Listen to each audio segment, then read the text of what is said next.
नमस्कार, मी ॲडव्होकेट श्रुतिका आणि कायदा कानून मध्ये तुम्हा सगळ्यांचं स्वागत आहे। मित्रांनो, आज एक छोटासा विषय आहे पण महत्त्वाचा विषय आहे, जो की आरोपी हा जेलमध्ये असताना तो जामिनावर जर बाहेर आला तर प्रत्येक तारखेला कोर्टात हजर राहणं गरजेचंच आहे का, हा प्रश्न प्रत्येकाला असतो। मित्रांनो, 302, 307, 326 असे कायदा असलेला जर गुन्हा केलेला असेल आणि तो आरोपी जामिनाच्या स्वरूपात जर बाहेर असेल, पण आता हा ज्यावेळेस जामिनावर येतो त्याच्याकडून एक बेल बॉन्ड तयार करून घेतला जातो आणि बेल बॉन्ड प्रमाणे त्याला त्या खटल्यामध्ये प्रत्येक तारखेला मेहरबान कोर्टामध्ये हजर राहणं गरजेचं असतं।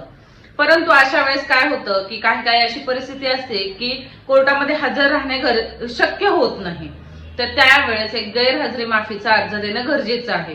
तर हा गैरहजरी माफीचा अर्ज जो आहे त्याच्यामध्ये एक सफिशियंट क्लॉज म्हणजे समाधानकारक असं कारण असलं पाहिजे आणि हे जर मेहरबान कोर्टामध्ये दाखल केलं आणि मेहरबान कोर्टाला हे कारण जर सफिशियंट वाटलं नाही किंवा तुम्ही येण्यासाठी टाळाटाळ करत आहेत असं तुमच्या कारणावरून जर समजलं तर तुम्हाला 1 वर्षाची शिक्षा होऊ शकते आणि ही शिक्षा जो तुम्ही गुन्हा केला आहे ना त्या गुन्ह्याच्या व्यतिरिक्त असते।